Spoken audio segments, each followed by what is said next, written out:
And now what we're all really here for today is our keynote speaker. So let me tell you a little bit about this amazing human that I had the opportunity to randomly meet earlier this year when I sat next to her mum at a conference I was at. And her mum's talking all proudly about her daughter, and I'm like, yeah, that's what mums do, right? And then I got to listen and I understood why her mum was so proud. So let me tell you a little bit about our keynote before we bring her on up.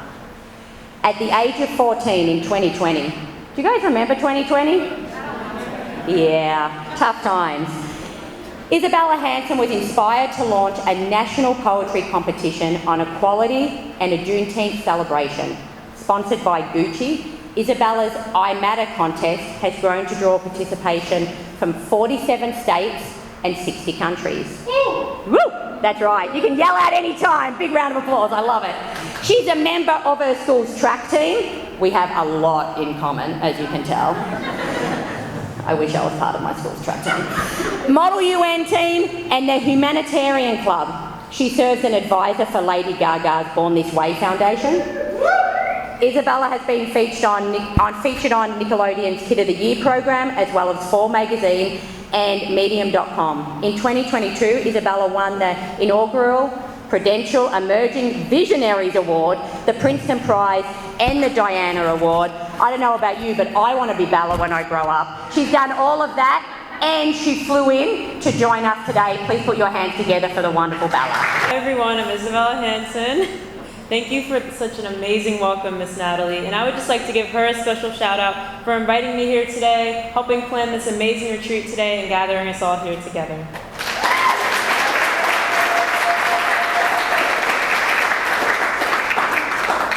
When we met before, I had never imagined being invited here, and let alone flying all the way to San Diego. So I'm just really grateful for this opportunity. I'm just going to share some inspiration about why I created I Matter and why the meaning behind that is really important to me. So in 2020, I was given 2 weeks off of school for COVID quarantine, and around this time, I'd seen a video. Or I was just seeing on social media, on the news, about Breonna Taylor and how at the age of 26, she was just sleeping in her apartment when the police broke into her home and shot her multiple times. And as a young black woman in America, I just began to feel really unsafe, and I didn't really know how to speak up about these injustices. And I really took to poetry at that time. And pictured is me in Louisville, Kentucky, where they replicated the memorial that people created and all of the art and just meaningful things that people created in her memory. And George Floyd is also a very important man. That his death, after him being kneeled on for over 8 minutes, just seeing that video, seeing on social media people posting memes and just really hateful things about him, it made me feel really upset and sad, and just because people don't know when to take things seriously. And when I was in Minnesota, when I met Miss Natalie, I had the chance to visit his memorial and where his death actually happened. And while I was there, I also met a witness, Mr. Charles McMillian, and he told me a little bit more about what happened, and he's also pictured here. In 2020, my first way of taking action was hosting a Juneteenth event in my community of Kennett Square. We are pictured in front of the Fussell House, which was actually a part of the Underground Railroad. So it was really important to me that it was held there, just because that's a really huge part of our history. And this is just my team of people there to support me. And on my road and journey to activism, this is my 2021 event at Cheyney University, one of the first HBCUs, historically black college or university in Pennsylvania. And my team of poets, there are a few of the winners from that year's book there that were able to present and share their poetry in front of a crowd. So to create I Matter, I was not able to do this alone. I had a lot of sponsors. So on there is Gucci, the Allergic to Failure Foundation, the National Youth Foundation, Riley's Way Foundation, Karma for Kara, and LitNet. And I could not have done anything without their support. And also I have a few project partners So the Born This Way Foundation, that is Lady Gaga's board that I am very happy to be a part of, and they have just provided me with so many platforms that I can use to uplift my work and share more about what I'm doing. And Living Classrooms, I was able to visit their facility in Baltimore, Maryland, and I was able to host a poetry and art workshop with groups of kids there, and I was really excited about that.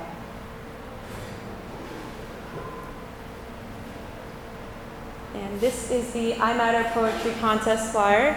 If you know of any kids in grades K through 12 who are interested in writing poetry or doing art just about Black Lives Matter and the social justice movement, and are interested in receiving $500 or having the chance to win $500 if they're the winner, or $100 if they're a finalist, I encourage you to take a picture. And I also just wanted to say there's Rob Covington at the NBA, Monet Davis, Little League superstar, Malcolm Jenkins in the NFL, and me that are contest judges.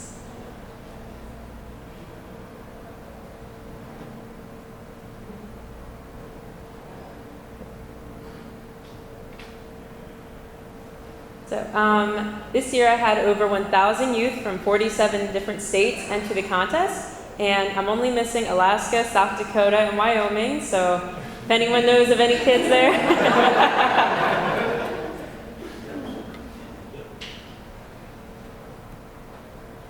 And also students from over 60 countries, which include Ghana, India, England, Romania, and the Bahamas. And this just allows me to see that the contest is growing from people like you that spread the word and influence others and inform them of the contest. And these are the winners from the 2021 contest. And I hosted an event in National Harbor, Maryland at the Community Love Hub with these students. And it was really fun to be able to do an event in person with them and just be able to honor them with the book, which is in our hands. And we're in the process of creating this year's book, so yeah, keep an eye out for that. And these are two pieces of art from that book. So the book has artwork from young kids to older students, all combined, and I really like how it showcases the talent of just kids. And this is a little sneak peek from this year's book, one of the art winners. I really love this piece, just how it has the girl in the eye, just doing the Black Lives Matter. That's why I really like this one. And from the video that was shown at the very beginning with my friend Billie Eilish, these are a few pictures of people who were at the event. And what I really try to do with I Matter is give students just a platform to speak up and speak out about their poetry, and not only through the book, but just having the opportunity to do speaking engagements. And I really think that when they submit to I Matter, they're joining a community for life, that we will always help each other and just share through poetry and art. And so this is the UCLA So Speaking event for Black History Month. Last year, we worked together to host an event where we had students just describe their poetry and art virtually. And it was really fun because most students hadn't really done any in-person things just because of COVID. So getting together online felt just as nice, and I really enjoyed it. And these are some of the positive things that people had to say after the event.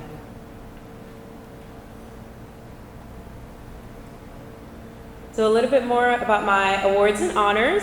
So pictured on the left is the Princeton Prize in Race Relations. Those are me and a few of the other students who won. And then on the right is, I was a 2022 Diana Award recipient. And I'd actually gone to London that summer. So there's a picture of me in front of the palace, Buckingham Palace. And yeah.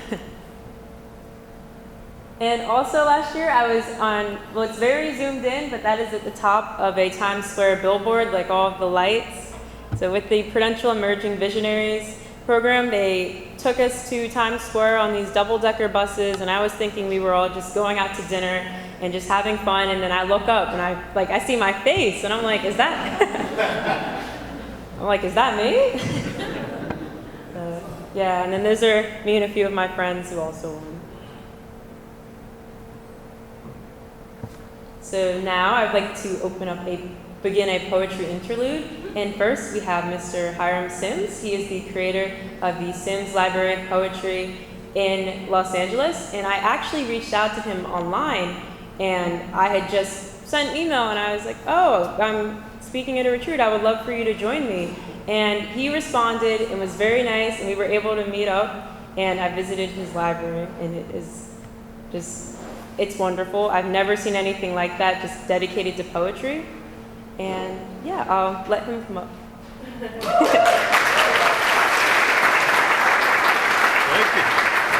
Thank you. Please give it up for Isabella one more time. Just freaking incredible human being. I want to just, I was asked to come and talk a little bit, for like 5 or 6 minutes about the importance of listening to young people when they're communicating important messages to you. And then I was asked to read a poem, which I'll do. But I just want to say that I greatly admire the work that you've done, particularly just given what I was focused on at your age. Like at 14, I was focused on Power Rangers. Like very focused. And like fruit roll-ups. And you're like, I'm gonna change the world at 14. And I just feel like that is it's incredible to be thinking about other people and to be thinking about your impact on the world. I think that is an incredible thing to be doing at your age. And I just feel like sometimes American culture can just tell you to like focus on you. Like you take care of you. But I feel like any time that someone sort of turns their gaze outward instead of inward, it should be applauded and admired, followed. So thank you, Isabella, for the work that you're doing. Very inspiring. Very inspired. I wanted to, so in addition to creating the Sims Library of Poetry, which houses the largest collection of poetry on the West Coast, we currently have 7,500 books of poetry, spanning, as far as print, we have books covering the last 180 years. And then we also, as far as when the oldest poem was written, we have books from the about 3 to 400 BC, right? So there's a lot of human experience that's being cataloged in this place. But I also, in addition to working there, I'm also a poetry professor and talk a lot about poetry biography. So I really wanted to tell you just a quick story that had an incredible impact on my life about another young black girl at the age of 13, 14 who made an incredible impact. And I feel like this person reaching through the centuries continues to inspire. So I want to talk about Phyllis Wheatley for about 4 minutes. Raise your hand if you've heard of Phyllis Wheatley. Anybody in here? All right, well, I'm going to tell you a quick story, quick biography here. So Phyllis Wheatley was kidnapped from Africa at the age of 8 and brought to the United States. And the owner of the slave ship, when he sent the ship, he said, make sure you don't bring back any women or children because they're very hard to sell. And I don't want them, just bring back men. So the ship came back and there were hundreds of men, and then there was Phyllis Wheatley, 8 years old. So she was actually listed like on the cargo sheet as like refuse, right? Which means trash, if you don't know. So she was sold in Boston to the Wheatley family. And so it was a man and his wife, and he had twins that were about 18 and 19 years old. So they brought Phyllis into their home. While she was there, she became very interested in reading. They had a small library there. And so after like stealing newspaper clippings from other children, like in the community. She would like take them home, like learn how to read a couple words, and it was actually the twins, the Wheatley twins, that taught her how to read. And so she spent 5 hours a day reading books that were in their family's library. Now consider like how many hours we spend watching Netflix. Like imagine there's no TV, there's no radio, like her sole entertainment is literature, right? And so she reads about 4 books of poetry, and then she starts writing her own poetry. And about a year later, at the age of 11, she's very good, like incredible. And so she loved to read the newspaper, and she particularly focused on the obituary section where they would announce the deaths of very prominent people. And so what she would do is she would write poems in honor of the people who had died, and then she would mail the poems to the church where they were going to perform the funeral. And then the preachers would read her poem as a part of the funeral proceedings. Have any of you ever been to a funeral where there was a poem inside of the program? Raise your hand if you've seen that. That tradition actually comes from Phyllis Wheatley, right? Who was doing this at 11 years old. So, like so the people who she was sending these poems to, like these were very prominent people, the mayor of Boston, like the governor of Massachusetts. So there might be 5,000 people at this funeral, right? So very quickly she became like one of the most popular writers in Massachusetts, and then eventually in the colonies as well. And then she starts getting fan mail from all these people who love her poetry.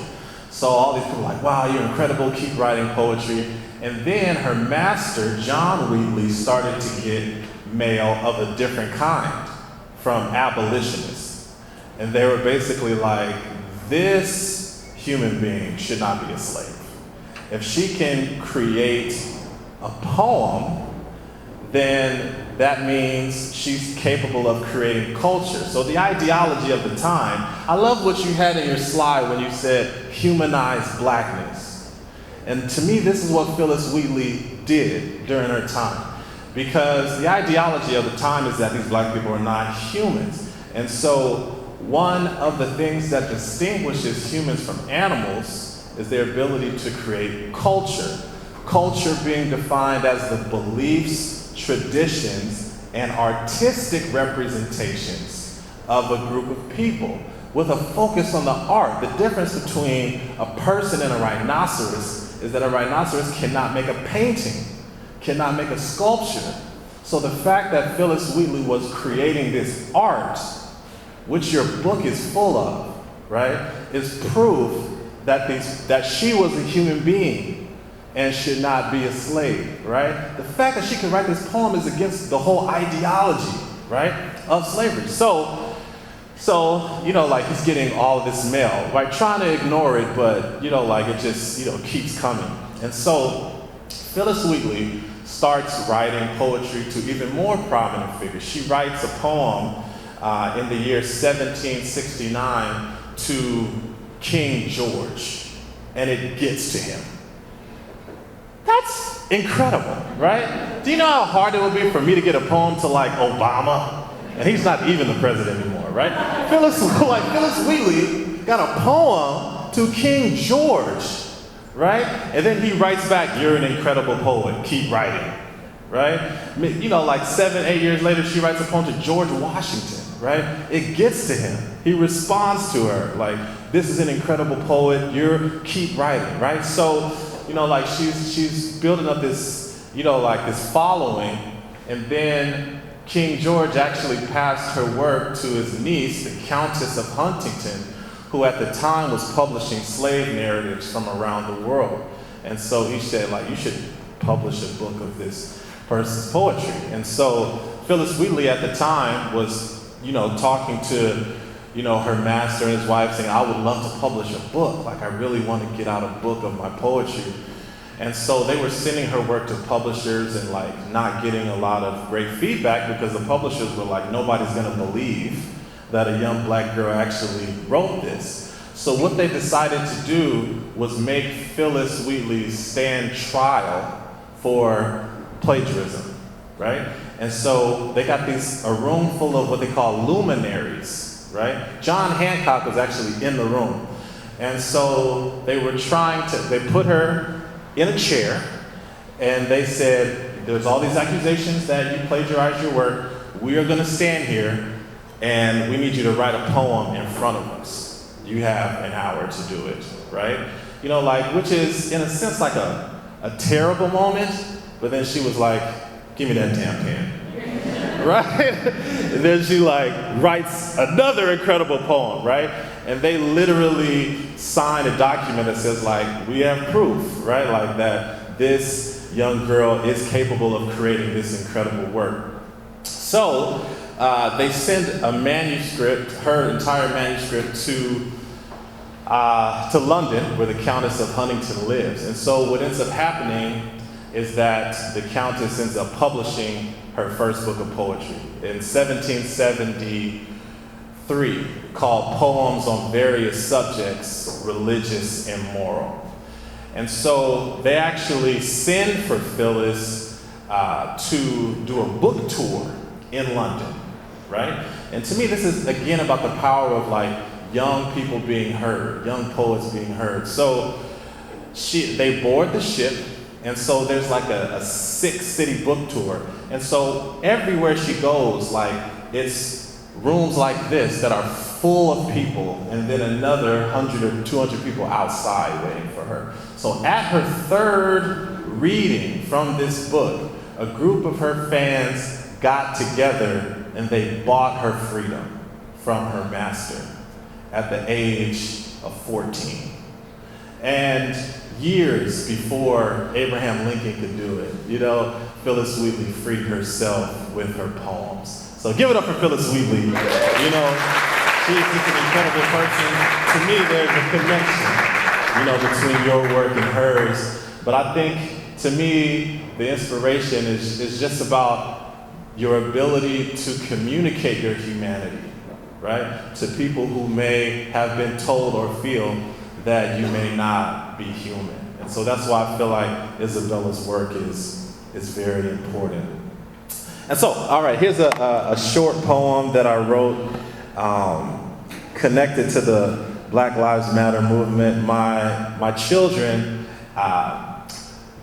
came to me and they were like, Pops, so we want to participate in this Black Lives Matter march. And I was, of course, apprehensive about that, you know, because I want them to be safe. But they were like, actually, the march is for children, and we would like for you to take us. And so I got a chance to take them. I got a chance to, you know, watch these children march. And I was very proud of their courage. And so this poem is about that moment. It's called "The Children Are Marching." You are marching for you, for your future, for your tomorrow morning, for the beauty and endurance of your next Friday. You are marching for the ups and downs of your own 11th grade, for the awkward fit of your prom dress, your rented tuxedo. Who knew that when grown folks told you to put one foot in front of the other, you would start so young? You are chanting for you. When I was your age, I obsessed over Ninja Turtles, Rugrats, Tom and Jerry, and you all, signs in your hand and popsicles on your breath. Shout, yes we can, si se puede, Black Lives Matter. Marching proudly so you could eat Skittles for your whole life. You are marching for you. Some of you will be good, upstanding citizens. Some of you might be criminals, and some of you will be cops. And what if all three of you grew up remembering this moment? Remembering that God made all of you, loved all of you, knowing what you would become. You have more courage than me, but the scripture did say a child shall lead them. So lead us toward the promised land of Funyuns, fruit roll-ups, and freedom. Thank you all. Back to you, Isabella. Thank you, Mr. Hiram. Next up, we have Miss Carolyn Crawford. She is one of the co-founders of the National Youth Foundation, which is one of my hugest supporters, and I thank you so much for all that you do. So here's Miss Carolyn.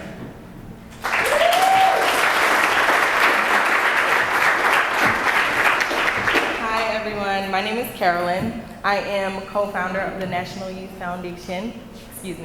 We sponsor and distribute Isabella's I Matter program. We also provide a platform for children and their voices. We have other book writing programs. We have an anti-bullying book writing program, and we publish all of these books and distribute them nationally. So I am going to read a poem out of this book because all of the poets can't come with us everywhere we go. So I am going to read I'm 13 by Z. Cooper, and they are from Hampton, Virginia. What do people think when they see me? A black kid, a thug, a murderer, a rapist, a drug dealer? They assume my father left me and I live in the projects. I listen to trap music, I eat fried chicken and watermelon like it's my first meal in weeks. They clutch their purses and they stare. I'm a danger to society. I'm aggressive, I'm angry, I can't control it. How am I a black 13-year-old and I'm threatening? How am I the kid who grew up in the suburbs threatening? How am I the kid with 3 loving parents threatening? How am I threatening? In reality, I'm scared. I'm scared of what people think of me. I'm scared of what the cops see of me. Do they see a kid or do they see a criminal? I'm scared for my life every day because if I don't get down quick enough, it might be the end.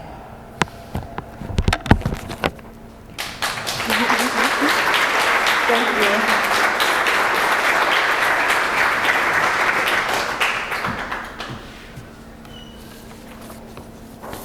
Thank you, both of you, for sharing. So now I'm going to talk about how did I grow. Throughout this journey, I've been able to become better at public speaking. When I was 14, I was definitely not that much of an outgoing person. I was more of a shy, behind-the-scenes kind of kid. But now I think I've grown into more of the activism realm, and I see myself as a better public speaker than before. I've also been able to meet leaders of all different ages, and I've met all of you, which is a lot of leaders. And I've been able to read so much amazing poetry. I read every single entry that I receive, and reading all of them, I've just been able to learn so much about different kids' viewpoints from, like I said, all over the world and country. So that's been really amazing for me. And I've also been able to travel a lot. I have never been to San Diego, so this is really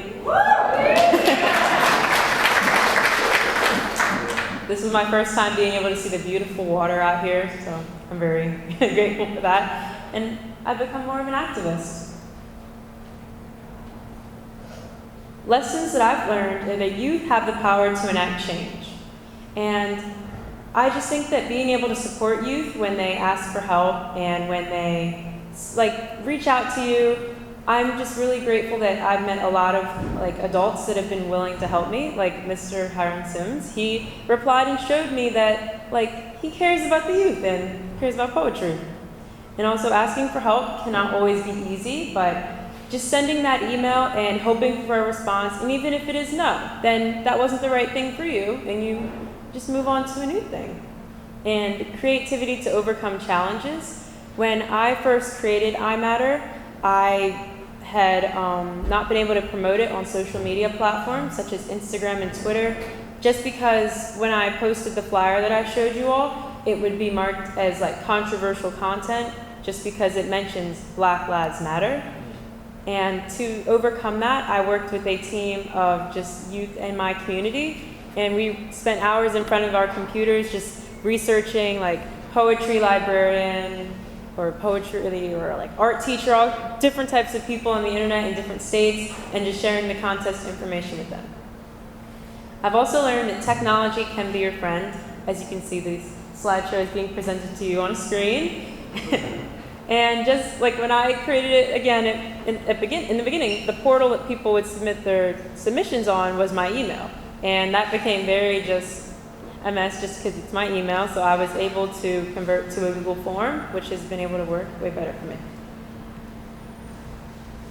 So these are some ways to support youth activists. Listening, just being there for students when they need help, and like just finding ways to support them throughout their journeys, and like being innovative and finding ways to support youth. So if you're not able to give them the support that they need, finding other people or other resources online that are just better for them, and staying informed of opportunities and resources. So when you come across something, just sharing that and passing it along to someone who might be interested in that.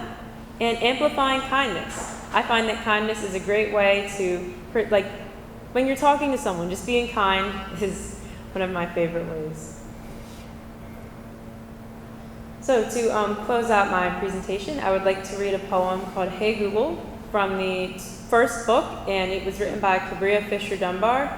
And it is a poem just about systematic racism in one of our most popular search engines, Google. And pictured here is one side where you Google 3 white teens and it's kids playing or hanging out, versus rather when you Google 3 black teens, it's mugshots. Hey Google, what are some images of 3 black teenagers? Oh no, I didn't mean mugshots. I meant black teens laughing, hanging out with their friends, for recreational purposes, not selling drugs or stealing, just living their lives. Hey Google, where's a safe place for black people to live? Yes, I need to know this information, even though everywhere should be a safe enough place.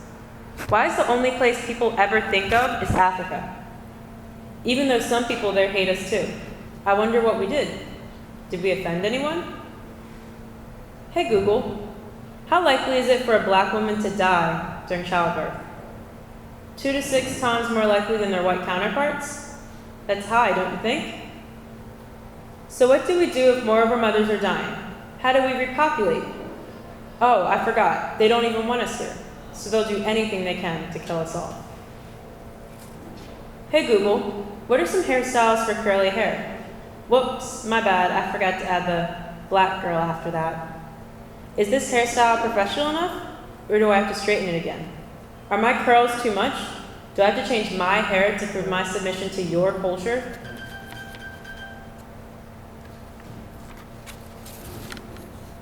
Hey Google, what's the black national anthem? Lift every voice and sing. We still have to sing because no one hears us. When singing turns to screams, are we still invisible? What do? Is we are shadowed beneath thy hand. Our problems get overlooked because we are the oppressed. But black lives are equal to all lives, right? Hey Google, is it bad that I have to fight for my people? Hey Google, who is Breonna Taylor? Who is Ahmaud Arbery? Who is George Floyd?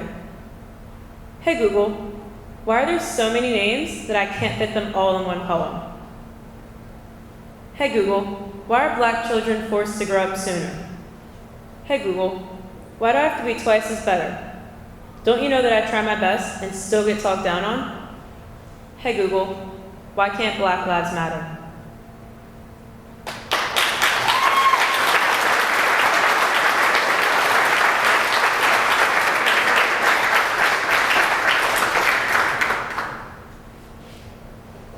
So it was amazing to meet all of you today and be able to present to you all. So if you'd like to stay connected, there is my personal Instagram and the National Youth Foundation's Instagram to stay updated with iMatter and the other contests that they offer.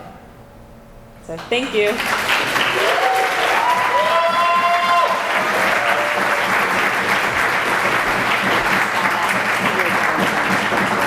So good. It's so good.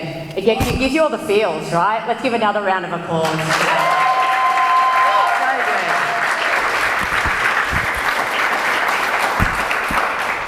All the feels. I think about what was happening in 2020, right? And like many of us in this room, we're all getting together trying to figure out how to provide childcare, right? Most of us in this room, when the pandemic hit, we were like, how are we going to provide childcare? How are people going to pay for this? How are we going to get funding? How are we going to do all of these things? We got together with a group of other like-minded adults and tried to get resources. And there's Bella looking at George Floyd's murder on a screen, alone at home with her family, trying to figure out how can I help other kids that are at home, alone right now, watching this on a screen. That is so powerful to me to think that someone at that age looked at how something was hitting them and thought, this can't just be happening to me. Other people have to have feelings about this too, and we can't connect. I can't even go to the grocery store. And she creates a platform for people to be able to creatively do that and feel heard. And as camp professionals and youth professionals, when I speak to most people in this room, most of us would say we do this work because we know that it matters, and we know that it's giving a brave place for kids to be themselves. They come to us to do that. But for kids that can't come to us to do that, there's other platforms to do that. And Bella has created that. So thank you so much, Bella. So